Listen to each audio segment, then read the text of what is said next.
प्यारे बच्चों नमस्कार। कैसे हैं आप सब लोग? सब अच्छे होंगे। तो हम आज के अपने टॉपिक पर बात करेंगे, है ना, Uttar Pradesh UP special. UP special की आपकी कुछ वीडियोस रह गई हैं, लगभग 70% सिलेबस हम कवर कर चुके हैं, बाकी थोड़ा सा रह गया, उसको भी जल्दी जल्दी करते हैं।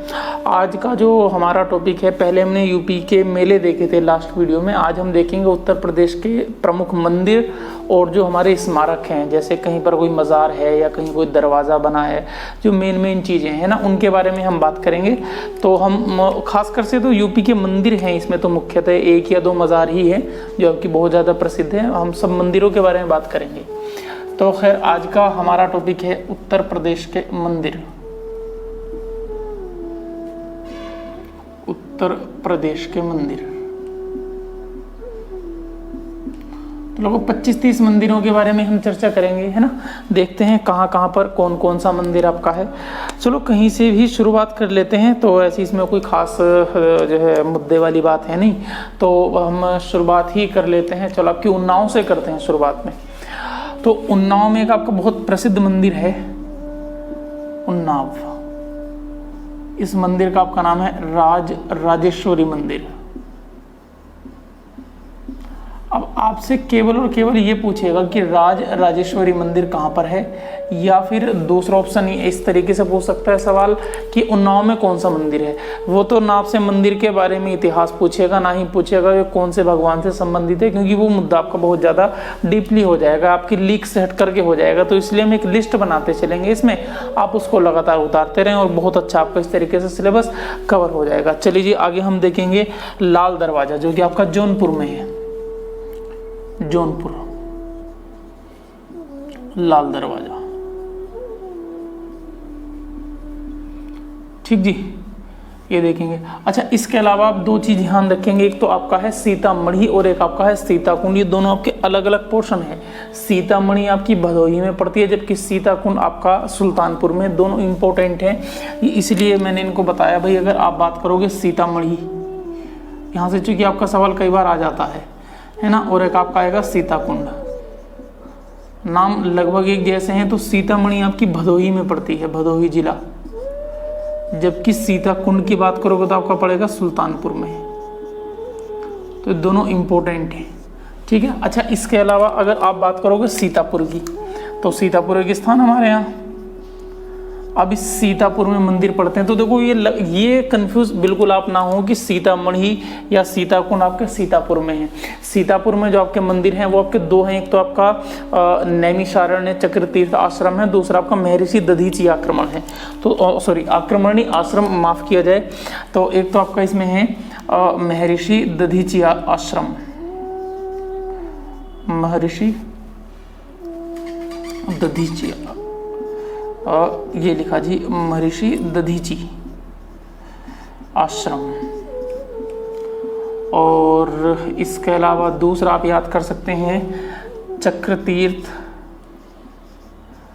नैमिषारण्य, नैमिषारण्य, है ना। तो ये आपके हो गए। अच्छा, इसके अलावा और आगे बात करेंगे। चलो जी, ये आपके हो गए 4-5 हो गए। हाँ जी, अगला हम बात करेंगे सबसे इम्पोर्टेंट आपका ललितपुर। ललितपुर में आपका है दशावतार मंदिर, बहुत इम्पोर्टेंट है ललितपुर। यहाँ पर आपका है दशावतार मंदिर। भाई ललितपुर हमारे यहाँ जिला है, आप सब जानते हैं, 3 तरफ से मध्य प्रदेश से घिरा हुआ है आपका ललितपुर जिला। अब इस दशावतार मंदिर की दरअसल इसकी क्वालिटी क्या है, तो इसकी आप क्वालिटी ध्यान रखेंगे, आपके भारत का सबसे पहला मंदिर माना जाता है। ये गुप्त काल में आपका मंदिर बना है। गुप्त काल को आपका भारत का पहला स्वर्ण काल कहा जाता है, आपका संस्कृति और शिक्षा की दृष्टि से आपका, क्योंकि संस्कृति को उसमें बहुत ज़्यादा उत्थान के बारे में बात की गई।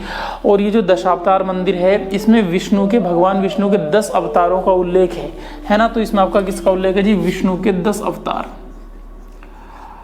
अब तो भगवान विष्णु के 10 अवतार हैं, तो चलो देखते हैं हम भगवान विष्णु के 10 अवतार कौन कौन से हैं। चलो इसके बारे में थोड़ी चर्चा कर लेते हैं, आपको ये जानकारी होनी चाहिए। तो भगवान विष्णु के जो 10 अवतार हैं मैं लिख देता हूँ। पहला आपका अवतार था मत्स्य अवतार, अब इनके बारे में चर्चा करेंगे, पहले नाम लिख लेता हूँ।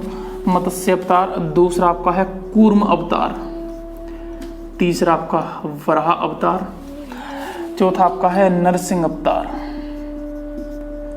पांचवा आपका है वामन अवतार, छठा आपका है परशुराम अवतार, सातवां आपका राम अवतार, है ना। इसके बाद 8 में आप कृष्ण अवतार, फिर आपका है कृष्ण के अलावा महात्मा बुद्ध को अवतार माना गया, और 10वां आपका कल्कि अवतार।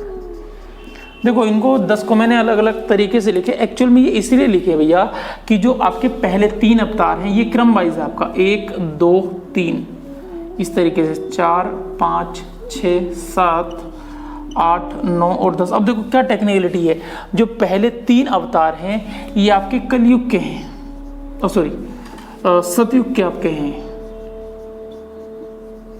तो भगवान विष्णु के सतयुग में 3 अवतार माने गए। मत्स्य अवतार जब वो मीन या मछली के अवतार में थे, दूसरा कूर्म अवतार जब वो आपके कछुए के अवतार में आए, और तीसरा आपका वराह अवतार जब सुअर के अवतार में आपके आए। इसके अलावा अगर बाकी के आपके 4 5 6 7 जो आपके 4 बचे ये आपके त्रेता युग के हैं। दूसरा युग हमारे हिसाब से त्रेता युग है आपका, ठीक है जी। तो नरसिंह अवतार, नरसिंह आपने प्रहलाद जी वाली कथा सबने सुनी होगी, हिरण्यकश्यप। वामन अवतार जब भगवान ने आपका जो है विशाल रूप धारण कर लिया था आपका। परशुराम अवतार सबको पता है, राम अवतार। इसके अलावा कृष्ण और बुद्ध के अवतार ये आपके दोनों द्वापर युग में है, जबकि कल की जो आने वाले अवतार है वो माना जाता है आपका कलयुग में। अब देखो कितनी टेक्निकलिटी से जो है इस चीज़ों को हमारे यहाँ चीज़ें हैं। अब ये दरअसल क्या है, आपके 10 अवतार हैं और ये मानते हैं अगर आप इन 10 अवतारों में पहले आप एक चीज़ पर बहुत ध्यान देंगे, कृष्ण। कहीं कहीं आपको पढ़ने के लिए मिलेगा जो 8वें अवतार है वो कृष्ण को ना कह करके बलराम को कह दिया गया है। कहीं कहीं पर कृष्ण के जो भाई थे बलराम, है ना, जिनका आपका जो हथियार था, इनका शस्त्र था वो हल हुआ करता था। तो दरअसल बलराम को क्यों कहा गया है, क्योंकि गीता में एक श्लोक है, यदा यदा ही धर्मस्य ग्लानिर्भवति भारत है, अभ्युत्थानम धर्मस्य तदान्यानम सृजाम्यहम्, परित्राणाय साधूनाम विनाशाय च दुष्टताम धर्म संस्थापनार्थाय संभवामि युगे युगे। अब मतलब अर्थात इसका अर्थ ये है कि कृष्ण जी जो है उपदेश दे रहे हैं अर्जुन को, और ये कह रहे हैं कि जब भी संसार में धर्म की हानि होगी या धर्म की क्षति होगी और अधर्म फलेगा फूलेगा, तब मैं किसी ना किसी रूप में जो है पूरी सृष्टि की रक्षा करूँगा। अर्थात कहने का अर्थ ये हुआ कि कृष्ण भगवान ये कह रहे हैं कि जब भी कभी भी किसी भी तरीके से धर्म की हानि होगी तब मैं सर्वे सर्वा बन करके पूरी सृष्टि को, पूरे धर्म को अपने हिसाब से जो है बचाऊंगा और उसकी रक्षा करूंगा। मतलब ये हुआ कि यहाँ पर कृष्ण ही सर्वोच्च हैं। जब कृष्ण सर्वोच्च हैं इसलिए कुछ भक्त समूह ये भी मानते हैं, श्रद्धालु, कि जो ये 10 अवतार हैं ये विष्णु के हैं या फिर ये कृष्ण के अवतार हैं। अब जब वो कहेंगे कि ये 10 अवतार कृष्ण के हैं तो कहानी क्या निकल गया कि फिर आप कृष्ण को अवतार नहीं ले सकते, तो यहाँ फिर 8वां अवतार मानते बलराम को। हालांकि बहुत कम लोग हैं जो बात मैंने आपसे कही इस बात को मानते हैं, ठीक है जी।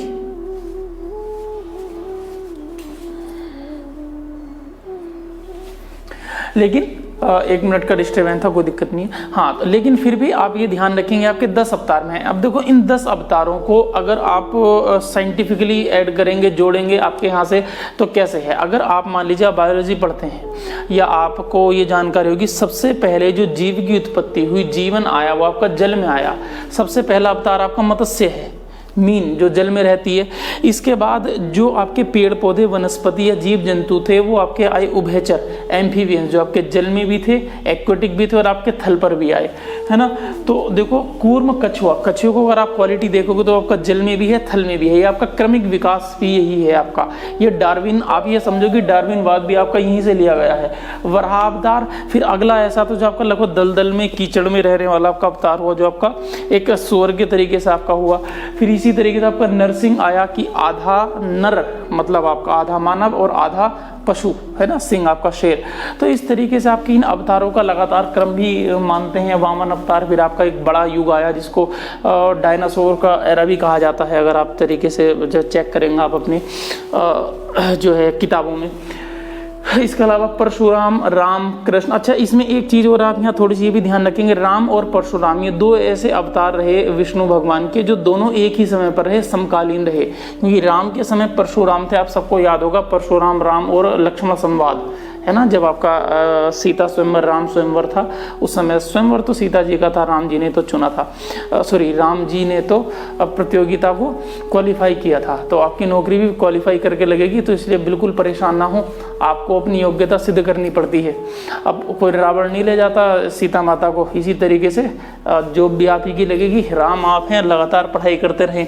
खैर, ये हमारा दशावतार मंदिर था, जो कि सबसे पहला मंदिर है, ललितपुर जिले में है, यूपी में है। मंदिर का नाम दशावतार मंदिर है और बना कब है? गुप्त काल में बना है। और दशावतार में विष्णु के 10 एक मूर्ति है जिसमें आपके 10 अवतारों का उल्लेख किया गया है। और 10 अवतार कौन कौन से हैं वो आपके ये हैं। खैर, धार्मिक चर्चा बहुत होगी, आगे बात करेंगे अगले हम अपने मंदिर की। चलो जी, हाँ जी, इस मंदिर के बाद हम बात करेंगे आपका जो है देवरिया में आपका बाबा सोमनाथ का मंदिर है। देवरिया में बाबा सोमनाथ मंदिर। अभी सोमनाथ मंदिर विश्व प्रसिद्ध मंदिर दो हैं। एक तो सोमनाथ मंदिर वो है जो आपका गुजरात में है, जिस पर आपका अरबों का आक्रमण हुआ था, है ना, उसको हम इतिहास में पढ़ेंगे, तो वो गुजरात में सोमनाथ मंदिर है, वो सोमनाथ मंदिर। दूसरा है ये भगवान शिव का मंदिर है और ये हमारे यूपी में है, देवरिया में। तो ध्यान रखेंगे, हम उस मंदिर की बात यहाँ पर नहीं कर रहे, ये आपका दूसरा मंदिर है। अगली हम बात करते हैं आपका सोनभद्र जिले में। सोनभद्र जिले को आप जानते हैं, आपका 3 तरफ से आपका आपका जैसे समझो कि आपका 4 राज्यों को स्पर्श करता है सोनभद्र जिला। आपने पढ़ा होगा, है ना, जब आपको जिले पढ़ाए गए थे। तो सोनभद्र में आपका रेणुकेश्वर मंदिर है, सोनभद्र जिला। तो सोनभद्र जिले में आपका है रेणुकेश्वर मंदिर, रेणुकेश्वर मंदिर, ठीक है जी। अच्छा, इसके अलावा आगे हम बात करते हैं सोनभद्र के अलावा। अच्छा, जो रेणुकेश्वर मंदिर है ये भी भगवान शिव से संबंधित है, इसको भी आप ध्यान रखेंगे। एक्चुअल में इसका पूरा नाम ही रेणुकेश्वर महादेव मंदिर है, ठीक है जी, इसका आपका, लेकिन मैंने नॉर्मल आपका रेणुकेश्वर मंदिर लिखा। हम बात करेंगे फैजाबाद में, है ना। फैजाबाद में आपका पड़ेगा रत्नागिरी मंदिर। चलो जी, ये फैजाबाद, फैजाबाद में रत्नागिरी मंदिर।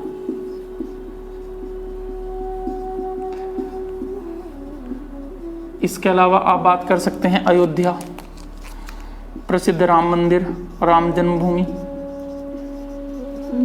राम मंदिर प्रस्तावित है, बनाया जा रहा है। इसके अलावा एक आपका कनक मुनि स्तूप है यहाँ पर, ये इंपॉर्टेंट है आपका, तो ये ध्यान रखेंगे आप, है ना। इसके अलावा हम बात करेंगे वाराणसी में। वाराणसी में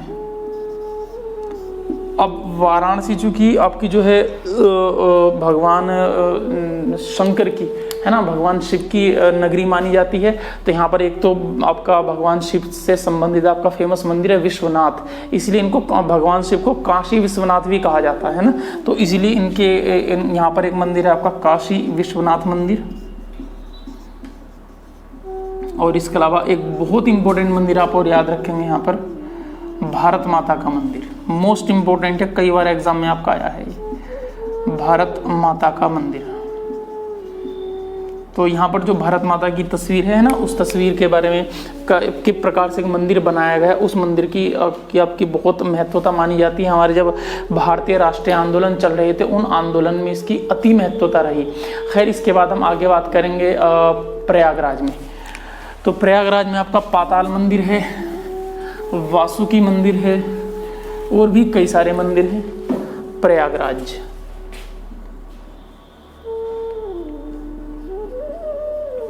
पाताल मंदिर, पाताल, तो एक आपका फेमस मंदिर है जी पाताल मंदिर। इसके अलावा आप दूसरा मंदिर याद कर सकते हैं वासुकी मंदिर। वासुकी आप समझती हैं किसको कहा जाता है ना, वासुदेव के पुत्र, है ना, तो भगवान श्री कृष्ण के लिए आपका आता है। इसके लिए अलावा वेणी माधव मंदिर है, वेणी माधव, और आनंद भवन भी है आपका प्रसिद्ध है, आनंद भवन। तो मुख्य मुख्य बातों के बारे में हम चर्चा कर रहे हैं, सारे के बात नहीं करे भी। अगर आप सारे मंदिर लोगे तो आपके हजारों मंदिर हैं उत्तर प्रदेश में, लाखों हैं वैसे तो, लेकिन हजारों आपके बड़े बड़े मंदिर हैं जो कि आपके, लेकिन हमारे हिसाब से जो बहुत ही ज़्यादा प्रसिद्ध हैं हम केवल और केवल उनके बारे में बात करते हैं। चलिए जी, हम अगला हम देख लेते हैं बाराबंकी, लखनऊ के पास आपका जिला पड़ता है बाराबंकी। तो बाराबंकी में आपका लोधेश्वर मंदिर है, ठीक है। ये आपका बहुत प्रसिद्ध है, आपका एग्जाम में लोधेश्वर मंदिर के बारे में एग्जाम में कई बार पूछा गया है, और ये भगवान शिव को समर्पित है। इसका भी पूरा नाम, जैसे रेणुकेश्वर का नाम रेणुकेश्वर महादेव मंदिर है, ऐसे ही इसका भी पूरा नाम लोधेश्वर महादेव मंदिर है, आप ध्यान रखेंगे।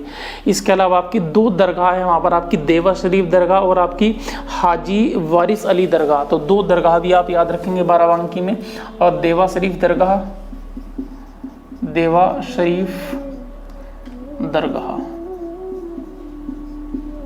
और एक आपकी है हाजी वारिस अली दरगाह,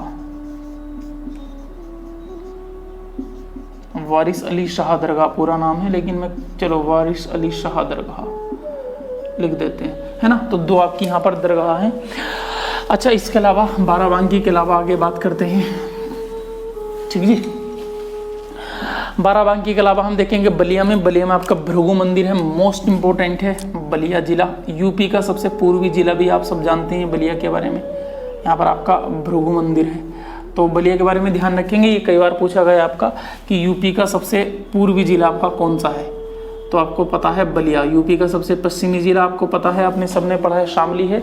सबसे उत्तरी जिला जो कि आपका 3 राज्यों को स्पर्श भी करता है, सहारनपुर है। सबसे दक्षिणी जिला सोनभद्र है जो कि आपका 4 राज्यों को स्पर्श भी करता है ना। तो ये चीज़ें आपने पहले सीखी थी, केवल एक रिवीजन के तौर पर मेरे दिमाग में आई तो मैंने आपको बता दिया। अच्छा, इसके अलावा हम बात करेंगे रायबरेली। तो रायबरेली में मलिक मोहम्मद जायसी के नाम पर आपका है मलिक मोहम्मद जायसी स्मारक या जायसी स्मारक। मलिक मोहम्मद जायसी, इन्होंने पद्मावत लिखी थी, है ना।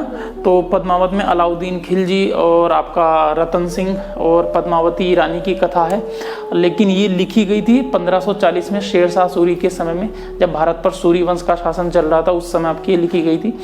खैर, इसके बारे में हिंदी में चर्चा करेंगे। पद्मावत आपका हिंदी में बहुत इंपॉर्टेंट है। जब भी आपके लिए हिंदी की क्लास चलेगी तो एक दिन पूरा का पूरा हो सकता है कि आपका मलिक मोहम्मद जायसी को दिया जाए एक पूरा लेक्चर, क्योंकि पद्मावत और जायसी की पद्मावत आपकी बहुत प्रसिद्ध पुस्तक आपकी रही है, ठीक है जी। चलिए है, आगे बात करते हैं। इसके अलावा हम बात करेंगे शाहजहांपुर में आपके शहीद अशफाक उल्लाह खां की मज़ार है। आप नॉर्मली याद कर सकते हैं, हालांकि इनका जिक्र इतिहास में करेंगे, इसको मैं लिख नहीं रहा। शाहजहांपुर में शहीद अशफाक उल्लाह खां की मज़ार है। वृंदावन में याद करेंगे, मोस्ट इंपोर्टेंट है वृंदावन। पहली बात तो वृंदावन में सबको पता है जी, मंदिर आपके भगवान श्री कृष्ण के होंगे। एक तो हरिहर मंदिर है, प्रसिद्ध है, और इससे भी प्रसिद्ध, विश्व प्रसिद्ध आपका मंदिर है चंद्रोदय मंदिर। चंद्रोदय मंदिर, इस मंदिर की क्वालिटी भी समझ लीजिए। चंद्रोदय मंदिर जो है वो पूरे विश्व का सबसे ऊंचा मंदिर माना जाता है, और ये सवाल आपसे कई बार एग्जाम में आया है कि विश्व का सबसे ऊंचा मंदिर आपका कौन सा है, चंद्रोदय मंदिर। अच्छा, अगली हम बात करेंगे एटा में। तो एटा जो आपका जिला है कासगंज के आसपास पड़ेगा। एटा जिले में आपका प्रसिद्ध मंदिर है भगवान वराह मंदिर या वराह अवतार मंदिर। और वराह, अभी आपको बताया कि भगवान विष्णु के तीसरे अवतार वराह अवतार थे, तो उनके लिए आपका मंदिर बनाया गया है आपका एटा में, आपका वराह अवतार मंदिर। कानपुर की बात करेंगे हम, भीतरगांव मंदिर है कानपुर में, मोस्ट इम्पोर्टेंट है, और ये भी आपका गुप्त काल का बना हुआ है। कानपुर में आपका मंदिर है भीतरगांव मंदिर, और इस भीतरगांव मंदिर के अलावा एक मंदिर आपका और है जेके मंदिर, तो ये भी आप याद रख सकते हैं। 2 मंदिर आपके कानपुर में विश्व प्रसिद्ध है आपका, ठीक है जी, जेके मंदिर है और आपका भीतरगांव मंदिर। भीतरगांव के बारे में याद रखेंगे, आपको भी बताइए कि आपका दशावतार मंदिर के कुछ समय बाद का मंदिर है, लेकिन हैं दोनों के दोनों आपके एक ही काल से संबंधित, आपके गुप्त काल से, ठीक है जी। अगला हम देखेंगे आपका बलरामपुर में। बलरामपुर में आपका पाटेश्वरी मंदिर और आपका देवी पाटन मंदिर है। बलरामपुर, एक्चुअल में ये बलरामपुर में भी एक जगह पड़ती है, बलरामपुर, में भी एक जगह आपकी पड़ती है तुलसीपुर, ये तुलसीपुर में है, और जिला आपका है बलरामपुर। ठीक है जी, तो ये ध्यान रखेंगे आप। तो वहां पर आपका पाटेश्वरी और देवी पाटन मंदिर, दो मंदिर आपके हैं, पाटेश्वरी मंदिर और साथ में आपकी देवी पाटन मंदिर। अब आपको ये चीज़ थोड़ी और ज़्यादा इसीलिए अच्छी समझ में आ रही होगी क्योंकि आपने जो इससे पहले मेले पढ़े थे, आज कुछ मंदिर तो आपके मेले वही हैं जो आपके वहाँ हुआ करते थे। अब जैसे मान लीजिए सहारनपुर की बात कर लेते हैं, इसके लिए हमने सहारनपुर में देखा था, तो सहारनपुर में आपका कौन सा मेला लगता था, शाकंभरी या शाकुंभरी मेला। तो वहाँ पर आपका मंदिर कौन सा, आपका शाकुंभरी मंदिर है, शाकुंभरी मंदिर। क्योंकि भारत में मेले ही वहाँ पर लगाए जाते हैं अधिकांश, जहाँ पर आपकी सभी मेले और वहीं पर यहाँ पर या तो कोई मंदिर हो या फिर कोई आपका मज़ार हो। तो एक्चुअल में वो हमारी एक पूजा का स्थल हुआ करता था। फिर धीरे धीरे हमने उस पूजा के साथ साथ अपना एक सामाजिक मिलन किया, उसको थोड़ा मनोरंजन से जोड़ा। हालांकि आज इतनी विकृतियाँ पैदा हो गई, कई जगह फुहड़ता भी आपकी दिखाई देती है, जो कि बिल्कुल गलत है। तो हमारे पूर्वजों ने जो भी हमारे लिए नियम बनाए थे वो तात्कालिक समय के लिए अधिक उपयोगी थे। अगर आप वर्तमान समय में उन नियमों को हूबहू प्रयोग करेंगे तो आपको कई जगह परेशानी आएंगी, परंतु अगर आप उन नियमों को अपने हिसाब से बिना सोचे समझे बदलेंगे तो और भी ज़्यादा परेशानी आएंगी। तो ये एक समन्वय स्थापित करना एक बड़ी बात है, तो इसलिए आप ध्यान रखें। चलिए खैर, ज़्यादा प्रवचन ना करते हुए अगला हम देखते हैं आपका मिर्ज़ापुर में। मिर्ज़ापुर में भगवान भर्तहरि का मंदिर है, मिर्ज़ापुर भगवान भर्तहरि मंदिर। ठीक है जी, इनके बारे में याद रखेंगे। और मिर्ज़ापुर आपका पूर्वांचल में पड़ता है, तो मिर्ज़ापुर के बारे में आपको बताया भी गया था। मिर्ज़ापुर, जौनपुर, आपका आसपास का जो इलाका है ये आपके पूर्वांचल के इलाके हैं, है ना। चलो खैर, इसके बाद अगली हम बात करेंगे कुशीनगर में। कुशीनगर में आपका एक तो राम जानकी मंदिर है, इंपॉर्टेंट है, क्योंकि बहुत सारे बच्चों को राम जानकी मंदिर में कन्फ्यूजन हो जाता है कि ये अयोध्या में होगा। तो एक तो आप ये बहुत ध्यान रखें, जो कन्फ्यूजन वाले हैं, जैसे आपको सीतामढ़ी, सीताकुंड थे, वो सीतापुर में नहीं थे, है ना। तो ऐसे आप इसलिए इन चीज़ों को ज़्यादा ध्यान रखेंगे जो आपके एग्जाम के लिए बहुत इंपॉर्टेंट है। एग्जामिनर आपको कई बार कोशिश ये करता है 70-80% आपको साधारण चीज़ें नहीं देता, वो साधारण चीज़ें देता है जो देखने में तो साधारण है लेकिन एक्चुअल में वो कुछ टेक्निकल हैं, जहां आपके गलती करने के ज़्यादा चांस हैं। एग्जामिनर के लिए वो अच्छा पोर्शन होता है, तो इसलिए आपको ऐसे दिया जाएगा। जैसे मान लीजिए आपको राम जानकी मंदिर दिया, तो बहुत सारे बच्चे क्या करेंगे, आप आइडिया लगा लेंगे, सर राम जानकी तो जो है अयोध्या में होना चाहिए, लेकिन जी बिल्कुल भी ऐसा आपका है नहीं, कुशीनगर में है। कुशीनगर राम जानकी मंदिर, चलो लिख लेते हैं कुशीनगर, नेपाल की सीमा से लगा हुआ राम जानकी मंदिर। इसके अलावा कुशीनगर में एक प्रसिद्ध और आपका महात्मा बुद्ध का स्तूप है, बुद्ध स्तूप। अब ये स्तूप क्या होते हैं एक्चुअल में, जो महात्मा बुद्ध थे, अगर आप महात्मा बुद्ध की, इसको मैं खत्म कर देता हूँ, महात्मा बुद्ध के बारे में बात करोगे तो जो महात्मा बुद्ध की मृत्यु थी वो हुई थी कुशीनगर में। ठीक है जी, तो एक लोहार था, उसका नाम था चुंड, उसने उनको सूकर मतलब है ना खिला दिया था, सूअर का मांस। तो खिलाने से उनकी आंत उसको सहन नहीं कर पाई, पावापुरी में खिलाया था, लेकिन पावापुरी से वो चलते चलते कुशीनगर पहुंचे, कुशीनगर में उनकी मृत्यु हो गई। जब भगवान बुद्ध की मृत्यु हो गई तो महात्मा बुद्ध की मृत्यु पर जितने भी स्तूप बनाए गए, जो भी इमारतें बनाई गई, उनको स्तूप कहा जाता है। इसलिए आप ध्यान रखें, जो बुद्ध स्तूप है आपका या बौद्ध स्तूप है जो आपका सबसे फेमस है, प्रसिद्ध है, वो आपका कौन सा है, कुशीनगर में है। कुशीनगर में वर्तमान में आपका यूपी में पड़ता है। चलो खैर, इसके अलावा हम आगे बात करेंगे हस्तिनापुर। तो हस्तिनापुर में आपका दान तीर्थ और ओगढ़नाथ मंदिर दो हैं। हस्तिनापुर ये मेरठ जिले के अंतर्गत आता है, हस्तिनापुर मेरठ। एक तो आप याद रखेंगे दान तीर्थ और ओगढ़नाथ मंदिर। और हस्तिनापुर के बारे में आप ये देख सकते हैं, आपका जैन तीर्थ के लिए आपका बहुत फेमस है ना। तो जैनियों के आपके 24 तीर्थंकर हैं, तो उसमें से आपके लगभग 20 तीर्थंकरों का किसी न किसी प्रकार से संबंध आपका हस्तिनापुर से निकाला भी जाता है। तो घूमने के लिए और आपकी संस्कृति को समझने के लिए बहुत अच्छी जगह है हस्तिनापुर। आप कहीं के भी रहने वाले हों तो कोशिश करें आप हस्तिनापुर तो कम से कम घूमें, बहुत अच्छी जगह है। चलिए खैर आगे बात करते हैं। हस्तिनापुर के अलावा सहारनपुर में शाकंभरी मंदिर है आपका।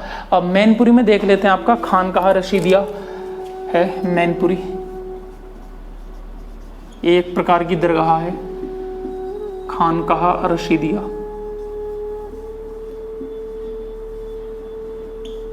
ये भी प्रसिद्ध है, ठीक है जी। तो खानकाह उन जगहों को कहा जाता है जहां पर आपके जो संत हुआ करते थे, संतों के रहने के स्थानों को खानकाह कहते हैं। तो ये आपका जो सूफी संत हुआ करते थे, है ना, तो इसीलिए आपके उससे संबंधित है। फर्रुखाबाद इंपॉर्टेंट है, श्रृंगी ऋषि मंदिर है फर्रुखाबाद में, मोस्ट इंपॉर्टेंट है फर्रुखाबाद। श्रृंगी ऋषि मंदिर या श्रृंगी रामपुर मंदिर, श्रृंगी ऋषि मंदिर मोस्ट इंपोर्टेंट मंदिर आपका पड़ता है फर्रुखाबाद में। इसके अलावा फर्रुखाबाद में आपका कपिल मुनि आश्रम है और एक मुगल घाट है, मोस्ट इंपोर्टेंट है। मुगल घाट को आप फतेहपुर सीकरी या आगरा ना लगाएं, यहाँ कंफ्यूजन हो सकता है। ये आपका फर्रुखाबाद में है। इसके अलावा कपिल मुनि का आश्रम है। कपिल मुनि वही थे, कपिल मुनि आश्रम जिन्होंने सांख्य दर्शन दिया था, है ना। भारत में आपके जो हमारे जो सनातन धर्म में आपके दर्शन है ना, उन दर्शनों में एक आपका सांख्य दर्शन, 6 दर्शन है आपके। तो उन सांख्य दर्शनों में सांख्य दर्शन के प्रणेता कपिल मुनि माने जाते हैं। और जो महात्मा बुद्ध थे, महात्मा बुद्ध के जो आपके गुरु हुआ करते थे, इनके 2 गुरु हुआ करते थे, तो उनमें से एक गुरु आलार कलाम वो आपके सांख्य दर्शन से ही संबंधित थे आपके, ठीक है। तो ये भी ध्यान रखेंगे जब कोई इतिहास पढ़ाया जाएगा, तो इतिहास में जब वैदिक काल चलेगा और आपका बौद्ध आंदोलन और जैन आंदोलन चलेंगे, तब पूरे विषय पर चर्चा की जाएगी। कम से कम 1.5 से 2 घंटे का टॉपिक आपका केवल महात्मा बुद्ध हैं, जिन पर आपको विशेष चर्चा की जाएगी। चलिए खैर आगे और बात करते हैं। आपका लखनऊ में रूमी दरवाज़ा है, एक संत हुए सूफी संत रूमी, तो उनके नाम पर दरवाज़ा है लखनऊ में। चलो मैं लिख देता हूँ, लखनऊ में रूमी दरवाज़ा, है ना। तो ये आपके प्रसिद्ध आपके सूफी हुए रूमी। और महिलाओं में एक प्रसिद्ध सूफी हुई हैं, सूफी महिला, उनका आपका नाम था राबिया। तो ध्यान रखेंगे, राबिया और रूमी दोनों प्रसिद्ध आपके सूफी संत में हुए। इसके अलावा और आपके मुख्य मंदिर तो हो गए, और देखते हैं कौन सा आपका, हाँ, दिगंबर जैन मंदिर इटावा में आप याद कर सकते हैं। इटावा में आपका है दिगंबर जैन मंदिर, दिगंबर जैन मंदिर। अब दिगंबर जैन मंदिर है क्या? हालांकि टॉपिक जैन आपका जब जैन धर्म पढ़ेंगे तब का है। दरअसल जब आपका आप पढ़ोगे जैन आंदोलन, या फिर इसका एक टॉपिक और आपका आएगा जब आप पढ़ोगे मौर्य काल, है ना। तो मौर्य काल के समय जब आप राजा चंद्रगुप्त मौर्य पढ़ोगे, तो चंद्रगुप्त मौर्य के समय में 12 वर्ष का एक अकाल पड़ेगा। तो उस 12 वर्ष के अकाल के समय होता क्या है कि जैन धर्म 2 भागों में बढ़ जाएगा। एक तो आपका जो है कुछ संत तो आपके चले जाएंगे श्रवण बेलगोला आपकी चंद्रगिरी पहाड़ियों पर कर्नाटक में, और कुछ यहीं पर रह जाएंगे पाटलिपुत्र पटना में। तो जो यहीं पर रह जाएंगे उनका आपका नाम था श्वेतांबर, जो आपके चले जाएंगे उनका आपका नाम था दिगंबर। तो दिगंबर और श्वेतांबर 2 पंथ होते हैं जैन क्या नाम जैन धर्म में। श्वेतांबर जो सफेद वस्त्र धारण करते हैं, और जैन दिगंबर वो होते हैं जो कि आपके वस्त्र धारण नहीं करते, जो अंबर को आकाश को ही अपना वस्त्र मानते हैं, है ना। जैसे आपके कपिल मुनि सागर महाराज हुआ करते थे, आपके सॉरी सागर मुनि महाराज हुआ करते थे, जिन्होंने आपका संलेखना या फिर आपका उपवास के द्वारा व्रत रख करके अपने प्राणों को त्याग दिया था। अभी हाल फिलहाल का मुद्दा है। और आपकी अदालत में, रजत शर्मा की अदालत में भी आपके आए तरुण महाराज, उनका नाम था तरुण महाराज। कड़वे वचन दिया करते थे वो, बड़े प्यारे उनकी शिक्षाएं हुआ करती थी। खैर इनके बारे में चर्चा कभी बाद में करेंगे।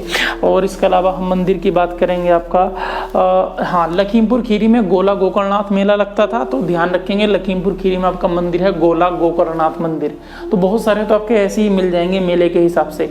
और इंपोर्टेंट है, एक ध्यान आया अचानक से, चाइना मंदिर श्रावस्ती में है, इंपोर्टेंट है, श्रावस्ती में चाइना मंदिर। एक आपसे पूछेगा आपका रानी महल कहाँ है, तो रानी का मतलब है रानी लक्ष्मीबाई, है ना। तो रानी लक्ष्मीबाई तो आपका कहाँ पर होगा, झांसी में आपका होगा। इसके अलावा और याद कर सकते हैं आपका जो है मकरई मंदिर है आपका, महोबा में पड़ता है, इंपॉर्टेंट है आपका मकरई मंदिर, महोबा, मकरवई मंदिर महोबा, ये भी आपका इंपॉर्टेंट है।